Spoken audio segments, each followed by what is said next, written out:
श्री बालकृष्ण लाल की वांग्मय पेटी मूर्ति श्रीमद् भागवत महापुराण। भूतभावन भगवान भोलेनाथ की शब्दमय मूर्ति श्री महाशिव पुराण की पावन कथा गंगा में गोता लगाने के लिए सभी भक्त यहाँ पधारे हैं। तो भगवान श्री बालकृष्ण लाल की मनोहर छवि को अपने हृदय में धारण करते हुए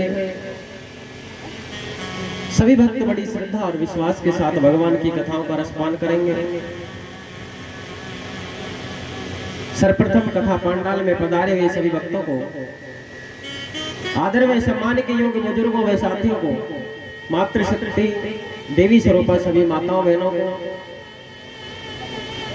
प्यार व दुलार के योग्य छोटे छोटे बच्चों को, मंचासीन सभी बूढ़े ब्राह्मणों को और जहां तक मेरी आवाज जा रही है सभी संत भक्तों को, सनातन प्रेमियों को व्यासपीठ की ओर से प्रेम भरी राधे राधे। जय श्री कृष्णा, जय श्रीमन नारायण।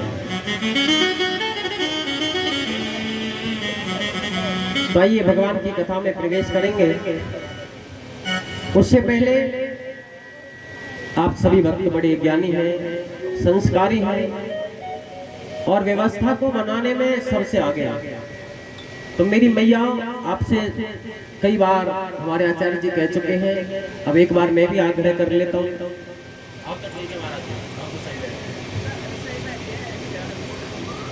जो पीछे जो भक्त बैठे होते हैं उनका थोड़ा ख्याल रखा करो, अपना अपना कल्याण मत सोचो, जो पीछे है उनका भी सोचो, सबको साथ में लेके चलो। पीछे जितने भक्त बैठे होते हैं उनको दिखाई नहीं देता कई बार, तो ये ध्यान में रखना है। और जो मैया कुर्सियों को बीच में लेके आ रही है वो साइड में लाइन से व्यवस्था से लगा करके बैठो, कोई बात नहीं। ये कुर्सी आपके लिए, कथा भी आपकी है और हम भी आपके ही हैं।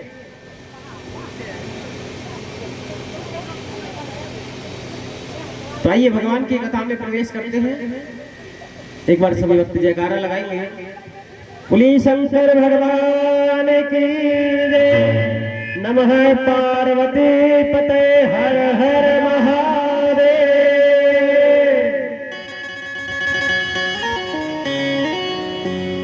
2 मिनट हरि नाम संकीर्तन करेंगे सभी भक्त बड़े आनंद के साथ, मधुर मधुर तालियों का वादन करते हुए। श्री राधे राधे गोविंद गोविंद राधे राधे राधे गोविंद गोविंद राधे राधे राधे गोविंद गोविंद राधे राधे राधे गोविंद गोविंद राधे राधे राधे गोविंद गोविंद राधे राधे गोविंद गोविंद राधे राधे गोविंद गोविंद राधे राधे राधे गोविंद गोविंद राधे राधे राधे गोविंद गोविंद राधे राधे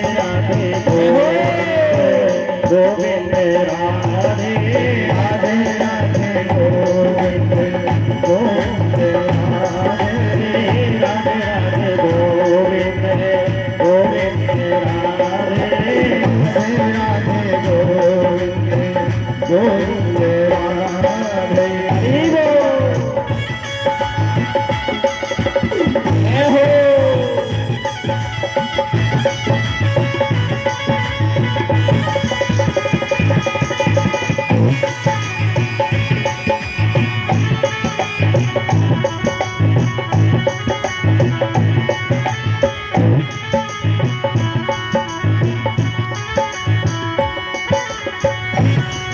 राधे गोविंद गोविंद राधे राधे राधे गोविंद गोविंद राधे राधे राधे गोविंद गोविंद राधे राधे राधे गोविंद गोविंद राधे गोविंद राधे गोपाल राधे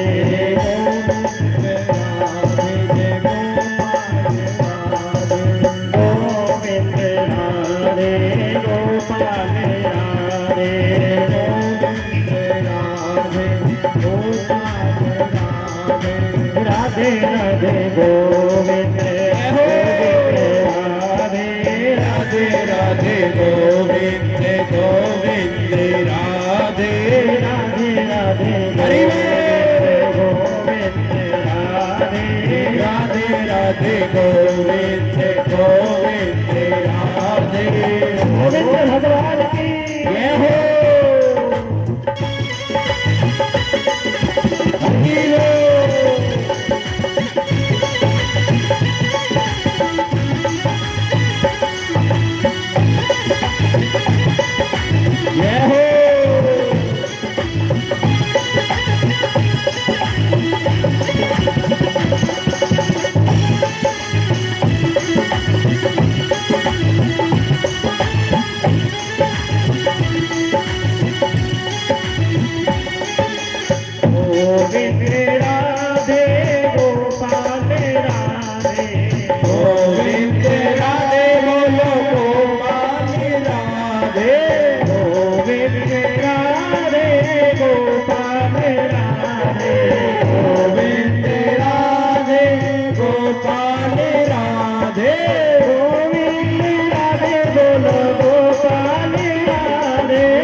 राधे गोविंद गोविंद राधे राधे गोविंद गोविंद राधे राधे राधे गोविंद गोविंद राधे गोविंद राधे गोविंद राधे गोविंद राधे गोविंद राधे गोपाल राधे राधे राधे राधे राधे राधे राधे राधे राधे राधे राधे राधे राधे राधे राधे राधे जय जय श्री राधे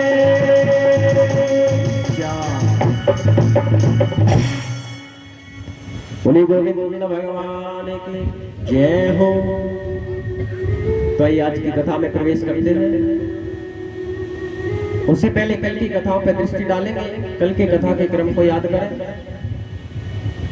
कल कौन कौन सी कथाएं सुनी थी?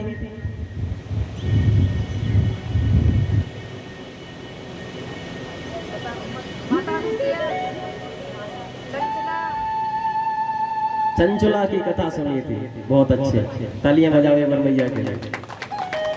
और कौन सी कथाएं सुनी? भगवान के 24 अवतारों का वर्णन आपने सुना। छठे अवतार दत्तात्रेय जी महाराज माता अनसुईया की कथा आपने सुनी। भगवान नारायण के 15वें अवतार वामन अवतार की कथा आप सबने श्रवण करी। बड़े आनंद के साथ आपने वामन भगवान का पूजन किया। तो आइए आज की कथा में हम प्रवेश करते हैं। और जहां हमने कथा क्रम को कल छोड़ा था वहीं से हम शुरू करते हैं। वामन भगवान राजा बलि के द्वारे पर आए और 3 पग भूमि दान का संकल्प का वचन देकर के राजा बलि ने वामन भगवान को अपना सर्वस्व दान कर दिया। जब 3 पग भूमि का दान दे दिया तो भगवान राजा बलि से बहुत प्रसन्न है। भगवान उसी वक्त से प्रसन्न होते हैं जो भगवान के प्रति अपने जीवन का समर्पण कर देता है, जिसके मन में ये अभिमान रहता है कि ये शरीर मेरा है, ये परिवार मेरा है, ये धन मेरा है, उससे भगवान कभी खुश नहीं होते। वास्तविकता तो ये है कि सब भगवान का ही है, हम एक माध्यम है, और इस धन को, इस सुख को भोग करने के लिए हमको भगवान ने यहां भेजा है।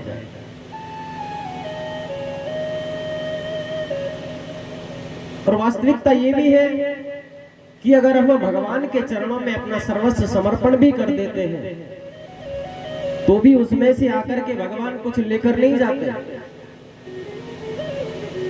हमारे धन में से, संपत्ति में से, सुख सुविधाओं में से कुछ कम नहीं होने वाला, वो काम हमारे ही आना है। भगवान सिर्फ उसे ग्रहण करते हैं और ग्रहण करके प्रसाद रूप में वापस अपने भक्त को ही दे देते हैं।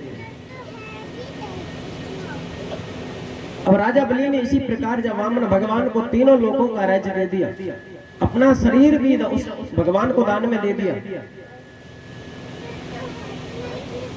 तो भगवान बड़े प्रसन्न हुए, कहने लगे राजा मैं तुम्हारी भक्ति से बहुत खुश हूं, तुम कोई वरदान मांगो। राजा बलि ने कहा प्रभु आपके चरणों की भक्ति मेरे हृदय में निवास करती रहे, मैं और कुछ नहीं मांगना चाहता। जैसे तैसे तो इस मोह माया से के बंधन से मुझे छुटकारा मिला है, आपकी कृपा प्राप्त हुई है, और दोबारा से यदि मैं इस माया में फंस गया तो मेरा कल्याण कैसे होगा, इसलिए मुझे कुछ नहीं चाहिए। और सच्चा भक्त यही कहता है भगवान से।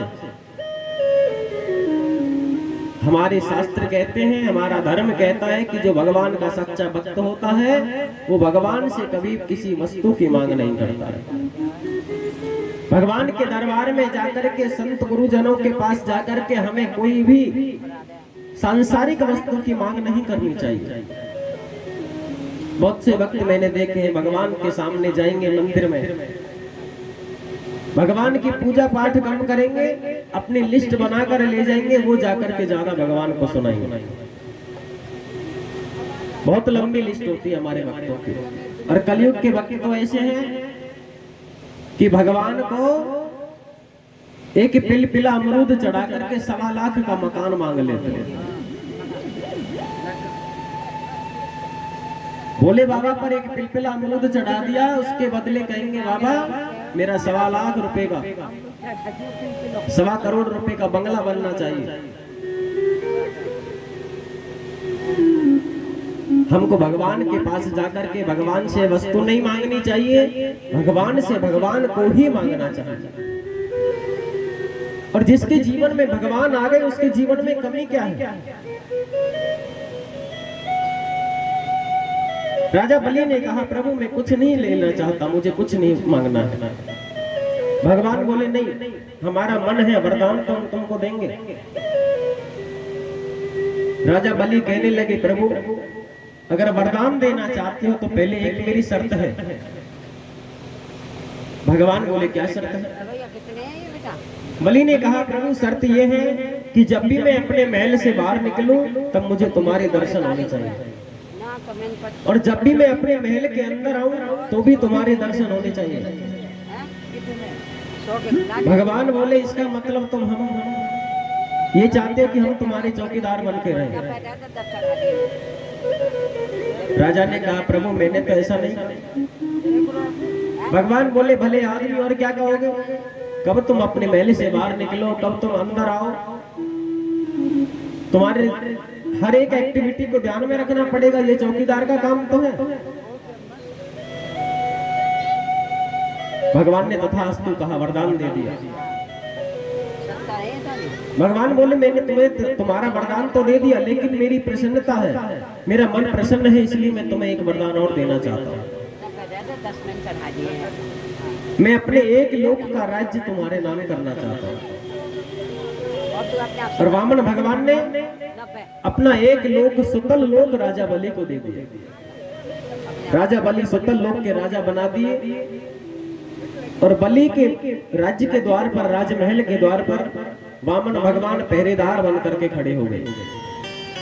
जब भी बलि अपने महल में प्रवेश करता तो वामन भगवान के दर्शन होते, और जब भी महल से बाहर निकलता तो प्रथम दर्शन वामन भगवान के ही करता। और आज भी वामन भगवान राजा बलि के द्वार पर पहरेदार बन करके खड़े हैं। भूमि दान का इतना बड़ा महत्व होता है। जो भक्त भूमि का दान करता है, भगवान उसके परिवार की संरक्षण के लिए, सुरक्षा के लिए उसके द्वारपाल बनकर के उसके द्वार पर खड़े रहते हैं। उसके घर में कभी किसी प्रकार का कष्ट, कोई बीमारी, कोई नेगेटिव एनर्जी घर में प्रवेश नहीं करने देते। वामन के रूप में भगवान आज भी राजा बलि के द्वार पर खड़े रहते हैं, और चतुर्भुज नारायण के रूप में भगवान मां लक्ष्मी के साथ वैकुंठ में वास करते हैं। बोलिए वामन भगवान की जय। बहुत से भक्तों ने कल वामन भगवान के लिए भूमि दान का संकल्प किया।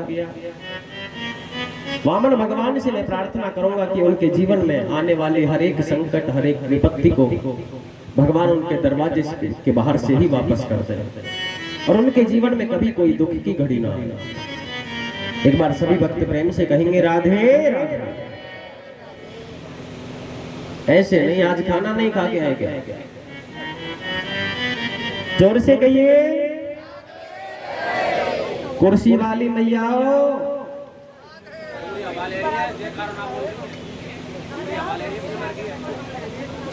हरिओ भैया, कुर्सी वालों जरा जोर लगा लो, प्रेम से कहिए।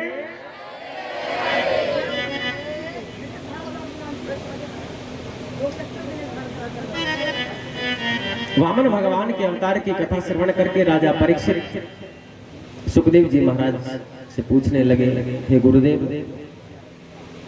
आपने मुझे बताया कि भगवान को पाने के लिए, भगवान की भक्ति करने के लिए 4 चीजों को जीतना आवश्यक है कि जित श्वासो जितेंद्रिय जितासनम च जित संग है। इंद्रियों को जीतना, श्वासों को जीतना, आसन को जीतना, और चौथी बात संग को जीतना। जीवन में संग कैसा होना चाहिए, हमारी संगति जीवन की कैसी है, हमारा साथ किन लोगों के साथ है। अगर हमारे जीवन में भक्त प्रवृत्ति के लोग रहते हैं, हमारी संगति में भक्त प्रवृत्ति के लोग रहते हैं, तो एक ना एक दिन ना चाहते हुए भी हम भक्त बन जाएंगे। अगर हमारी संगत, हमारे बच्चों की संगत किसी जुआरी के साथ है, तो वो ना चाहते हुए भी एक ना एक दाव जीवन में जरूर लगाएगा,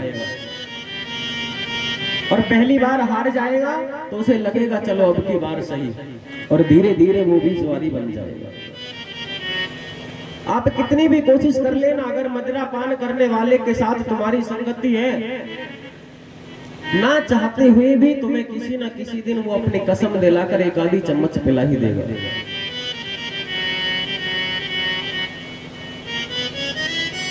ऐसे व्यक्तियों का जीवन में कभी साथ ना हो जो आपको भगवान से विमुख करे, भगवान की भक्ति से आपका मुख मोड़ करके ले जाए। ऐसे यहाँ भी बहुत से भक्त बैठे हैं जिनके जीवन में ऐसे कुछ लोग होंगे, और ऐसे भी यहाँ भक्त बैठे हैं, मैं नाम नहीं लेना चाहता, कि जब कथा में आ रहे थे तो उनको कोई संगी साथी मिला और उनसे पूछा कि कहाँ जा रहे हो। उन्होंने कहा कि हम कथा में जा रहे हैं। तो उनसे उन्होंने कहा कि भाई क्या कथा वथा के चक्कर में पड़े, कुछ नहीं है, चलिए घर पे चल के आराम करेंगे। तो ऐसे लोगों से हमको दूर रहना चाहिए। हम जब भगवान के रास्ते पर जाएं और वो हाथ पकड़ करके हमको वापस ले जाने का प्रयास करें, इसका मतलब उसके लक्षण ठीक नहीं। वो आप तो डूबेगा ही, हमको भी लेकर के डूबेगा। जीवन में संगति का विशेष ध्यान रखना चाहिए। अगर हमारी संगति अच्छी होगी तो हमारा व्यवहार अच्छा होगा, हमारा व्यवहार अच्छा होगा तो हमारा चरित्र अच्छा होगा, और हमारा चरित्र अच्छा होगा तो समाज के अंदर हमारा चित्र भी अच्छा ही होगा। समाज आपकी पूजा नहीं करता है। ये दुनिया, ये संसार के लोग तुम्हारी पूजा नहीं करते, तुम्हारा मान सम्मान नहीं करते, ये तुम्हारे चरित्र की पूजा करते हैं। आज भी हम भगवान राम के चरित्र को पूजते हैं, मां सीता के चरित्र को पूजते हैं, क्योंकि राम के जीवन में जब गलत संगति आई तो भगवान राम ने मुख मोड़ लिया और लक्ष्मण की तरफ इशारा कर दिया कि हम तो मर्यादा पुरुषोत्तम हैं, हमारे भाई लक्ष्मण से जाकर के बात करो। कौन सी गलत संगति आई थी राम के जीवन में, बताओ? सूर्पनखा आई थी ना। अगर भगवान राम उसकी बातों में आते तो क्या आज हम उनके चरित्र की पूजा करते? बताओ। तो जीवन में संगति का विशेष ध्यान रखना चाहिए। सुखदेव जी कहते हैं कि राजा, एक नगर में अजामिल नाम के एक व्यक्ति रहते थे। वो अजामिल भगवान का बहुत बड़ा भक्त था और उसकी पत्नी भी अपने पति के साथ भगवान की पूजा पाठ आराधना में लगी रहती थी।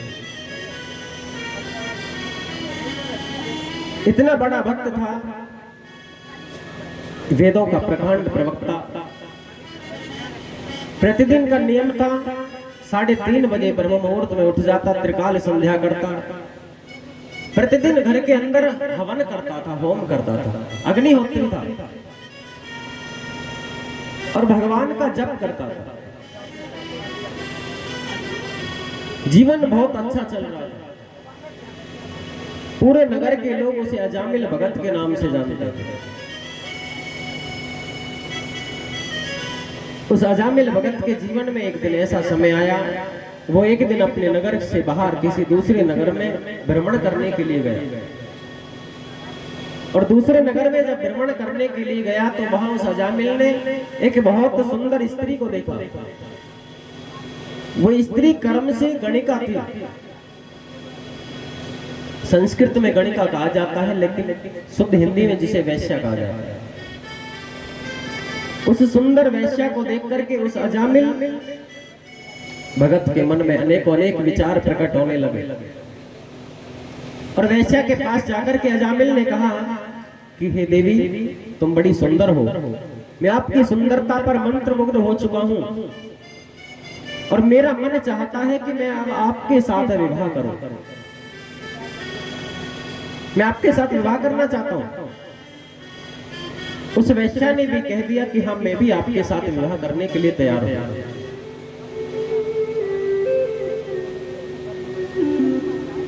अजामिल ने उस वैश्या के साथ गांधर्व विधि से विवाह किया और विवाह करने के बाद वो अजामिल उस वैश्या को अपने घर लेकर के आया। जब घर के अंदर प्रवेश करने लगे तो वैश्या ने देखा कि वहां एक स्त्री पहले से विराजमान है, पहले से वहां एक स्त्री है। अजामिल से पूछने लगी कि ये कौन है?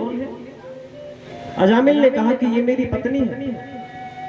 वैश्या कहने लगी, अगर ये तुम्हारी पत्नी है तो तुमने हमसे विवाह क्यों किया? अब तो या तो इस घर में यही रहेगी या मैं रहूंगी।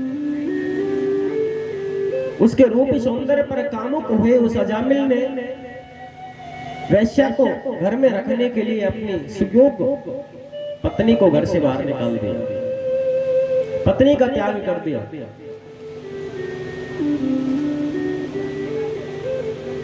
अब वैश्या के साथ घर में रहने लगा। धीरे धीरे जब वैश्या की संगत उसके जीवन में आई तो जो 100-150 माला वो भगवान की जो रोज जपता था वो सब छूटने लगे। भजन छूट गया, पाठ छूट गया।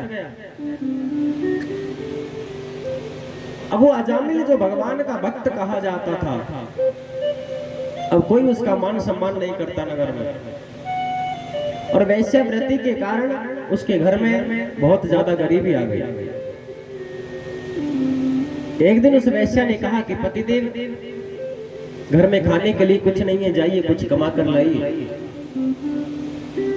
अजामिल गया और नगर में किसी के यहाँ चोरी करके कुछ धन इकट्ठा करके लाया। अब ऐसे ही समय व्यतीत होता रहा, धीरे धीरे छोटी चोरी करता, फिर बड़ी चोरी करने लगा।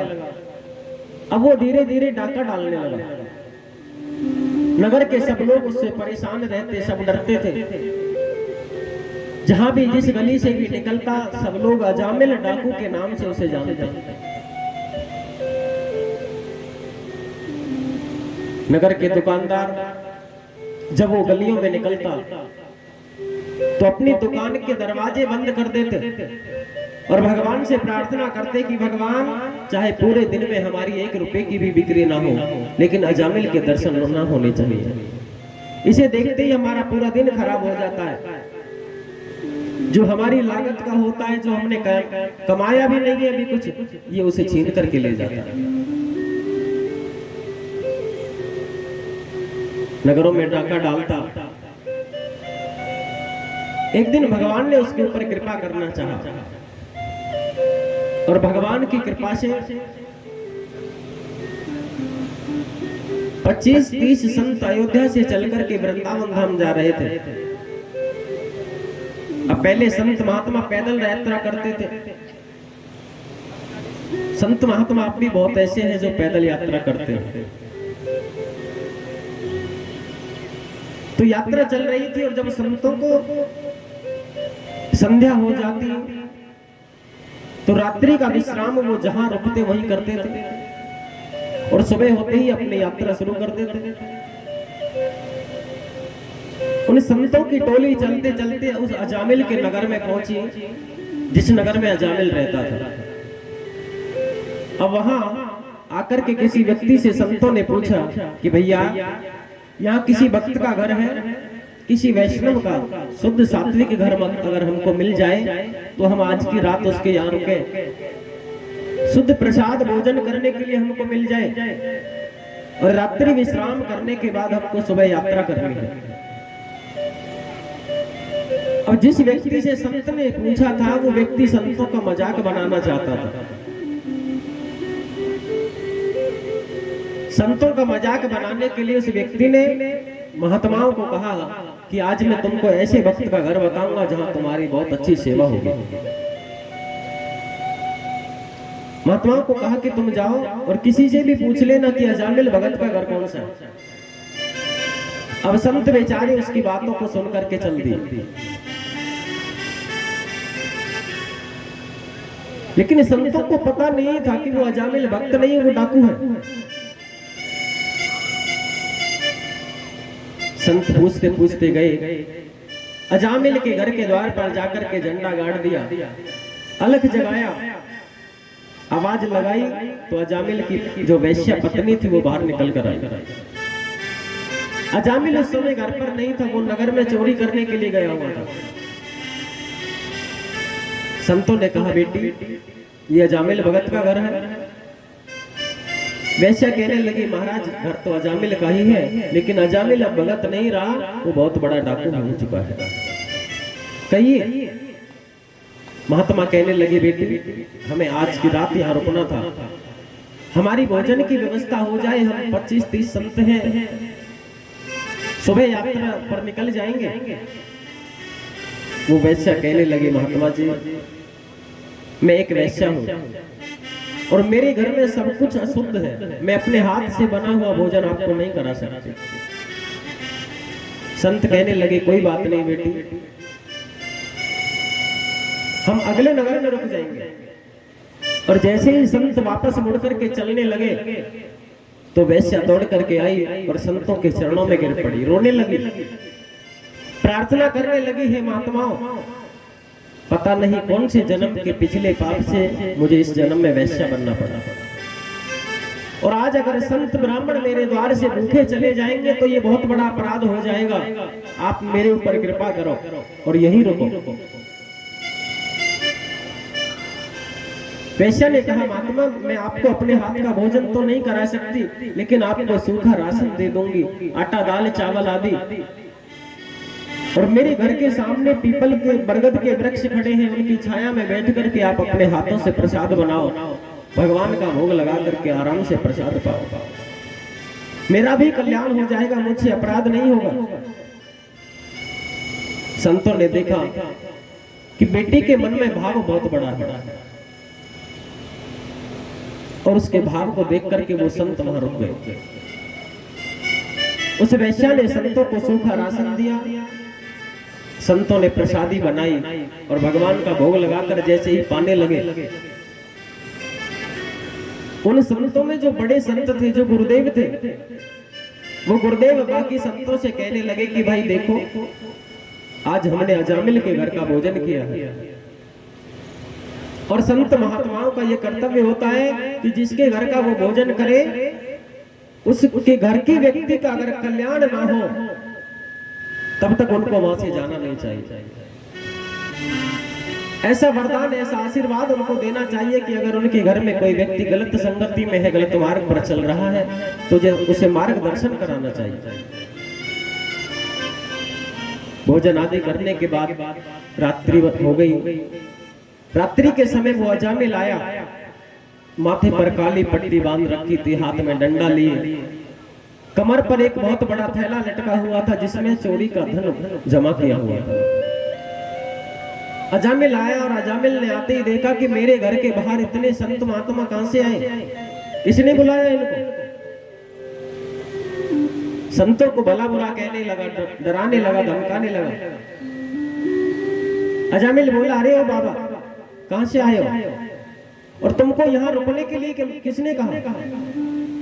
तुम जानते नहीं मेरा नाम क्या है? अरे मेरे नाम से नगर का बच्चा बच्चा डरता है, एक चिड़िया भी मेरे बिना आज्ञा के मेरे यहाँ पर नहीं मारती, और तुम मेरे घर के सामने बैठे हो। जब जोर जोर की आवाजें सुनी तो वैश्या बाहर निकल करके आई। वैश्या ने देखा कि अजामिल संतों को डांट रहा था। वैश्या ने आकर के अजामिल को बहुत सुनाया, धमकाया और कहा, तुम्हें शर्म नहीं आती? 10-10 बच्चों के बाप बन गए, तुम्हें संत महात्मा ब्राह्मणों से बात करने की तमीज नहीं है? ऐसे बात की जाती है संतों से? अब कितना ही बड़ा डाकू हो, लेकिन पत्नी के सामने तो डरता ही होगा।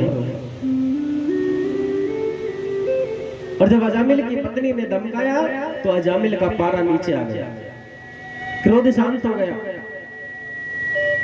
कहने लगा, देवी मैं धमका नहीं रहा था, मैं तो ये पूछ रहा था कि महाराज आप कहां से आए हो और किसी चीज की आवश्यकता हो तो हमें बताओ। संत कहने लगे, बेटा अजामिल मेरे पास आओ। अजामिल गए। महात्मा बोले, बेटा आज हमने तुम्हारे घर का भोजन किया, और शास्त्रों का नियम है कि जब संत महात्मा को भोजन कराया जाता है तो दक्षिणा देनी आवश्यक होती है। जब तक भोजन की दक्षिणा ना दी जाए तो भोजन कराने का फल नहीं मिलता। अजामिल बोला, तुम हमें क्यों बता रहे हो ये बात? महात्मा बोले, हमने तुम्हारे घर का भोजन किया है, हमें दक्षिणा दीजिए। अजामिल ने कहा, रे ओ बाबा, तुम किससे दक्षिणा मांग रहे हो पता है? मैं दुनिया भर को लूट करके लाता हूं, तुम मुझसे ही दक्षिणा मांग रहे हो? अरे मेरी सबसे बड़ी दक्षिणा तो यही है कि अभी तक मैंने तुम्हारे ये तूमा सोटा लोटा छीने नहीं है। ये सबसे बड़ी दक्षिणा मांगना, और भलाई चाहते हो तो यहां से निकल जाओ। संत कहने लगे, बेटा आज तू चाहे कुछ भी कह, लेकिन हम दक्षिणा लेकर ही जाएंगे। कितना ही भला बुरा कहे, कितना ही डांट फटकार लगा, लेकिन हमें तेरा कल्याण करना है, तेरे घर का अन्न ग्रहण किया है। अजामिल जब नहीं माना तो संत कहने लगे, कोई बात नहीं, तू दक्षिणा नहीं देना चाहता, हमारी एक बात तो मान सकता है। अजामिल बोला, क्या बात है बताओ। महात्मा कहने लगे, हमारा एक छोटा सा प्रश्न है, एक छोटी सी बात है, हम तुमसे कहना चाहते हैं कि अब की बार जब तुम्हारी पत्नी के गर्भ से बालक हो, जब तुम्हारा बेटा हो, तो उस बेटे का नाम हमारे कहने से तुम नारायण रख लेना, बस यही हमारी दक्षिणा है। अजामिल ने कहा, इसमें तो कोई बड़ी बात नहीं, नारायण नाम ही तो रखना है। और संत ये उपदेश करके वहां से चले गए। अब धीरे धीरे समय व्यतीत हुआ और 10वें महीने उस वैश्या के गर्भ से एक सुंदर पुत्र ने जन्म लिया। बेटे का जन्म देख करके अजामिल भी प्रसन्न हुआ, और जब नामकरण संस्कार का समय आया तो अजामिल को याद आया कि महात्मा लोग आए थे, वो कह रहे थे बेटे का नाम नारायण रखना है। तो अजामिल ने अपने सबसे छोटे बेटे का नाम नारायण रख लिया। अब तो छोटे बेटे से बहुत लाड प्यार करता है। अच्छा, माता पिता का जो लाडला बच्चा होता है ना, वो या तो बड़े वाला होता है और या छोटे वाला होता है। बीच वाले तो ऐसे ही ठन ठन पाल मदन गोपाल होते हैं, भगवान के भरोसे। प्रेम से कहिए राधे राधे। जितने भी तुमने देखे होंगे बाबा जी बने होंगे, संत मन महात्मा बन गए होंगे ना, वो बीच वाले ही होंगे, कि माता पिता का लाड प्यार उनको मिलता नहीं है, इसलिए भगवान की भक्ति में लग जाते हैं। अब सबसे छोटा अजामिल का जो बेटा है, उससे बहुत लाड प्यार अजामिल करता है। अच्छा, यहाँ कितने बैठे हैं बीच के, बताओ, हाथ खड़ा करना।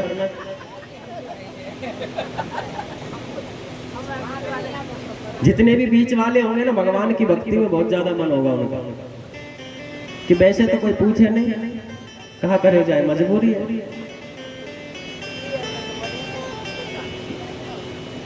चले, ये विनोद की बातें हैं। तो अजामिल छोटे बेटे से बहुत ज्यादा लाड प्यार करता है। जब भी कहीं आता जाता है तो बेटा नारायण चलो मेरे साथ चलो, बेटा नारायण चलो घूमने चलते हैं, बेटा नारायण खाना खा लो, बेटा नारायण पानी पी लो, बेटा नारायण सो जाओ। वो डाकू अजामिल अब दिन में कम से कम 25 बार बेटा नारायण के बहाने नारायण का नाम लेने लगे, और एक नारायण के नाम ने उसका कल्याण कर दिया। कैसे? कि जब अजामिल का अंतिम समय आया, ध्यान से सुनना, अजामिल का जब अंतिम समय आया, मृत्यु शैया पर लेटा हुआ था, और जब मृत्यु का अंतिम समय आया तो यमराज के दूत उसको लेने के लिए आए। यमराज के दूतों को देख करके अजामिल डरने लगा, चीखने लगा, चिल्लाने लगा, अरे मुझे कोई बचाओ, ये यमराज के दूत मुझे ले जाएंगे, मार डालेंगे। और जब कोई दिखाई नहीं दिया बचाव के लिए, पुकार रहा था, तो उसके कानों में आवाज आई कि पास वाले कमरे में बेटा नारायण खेल रहा था। अब उसने अपने बेटे को बुलाना शुरू किया, अरे बेटा नारायण आओ मुझे बचाओ, बेटा नारायण मुझे बचाओ। और जैसे ही कहा कि बेटा नारायण मुझे बचाओ, भगवान नारायण के 4 हाथ वाले पार्षद वहां आकर के खड़े हो गए। प्रेम से कहिए राधे राधे। ऐसे नहीं, जोर से कहिए, और जोर से कहिए। भगवान के पार्षद आकर के वहां खड़े हो गए। भगवान के पार्षदों ने यमदूतों को देखा, पूछा भाई तुम क्यों आए हो? यमदूतों ने कहा जी आपको पता नहीं, हम धर्मराज के दूत हैं, और ये अजामिल पापी है, इसने पूरे जीवन वैश्यागमन किया, चोरी की, डकैती की, हम इसको लेने आए। भगवान के पार्षद कहने लगे, धर्मराज के दूत तो हो, लेकिन कभी धर्म शास्त्रों को पढ़ा है? हमारा धर्म क्या कहता है, शास्त्र क्या कहते हैं? कि जो अंत समय में भगवान का नाम लेता है वो भगवान के धाम में जाता है। और तुमने सुना नहीं, इसने भगवान का नाम लिया, इसे तुम नहीं ले जा सकते, इसे लेने हम आए हैं, तुम वापस चले जाओ। यमराज के दूत कहने लगे, अरे भैया तुम्हारे सुनने में गलती हो गई है, ये भगवान नारायण को नहीं बुला रहा था, ये अपने बेटा नारायण को बुला रहा था।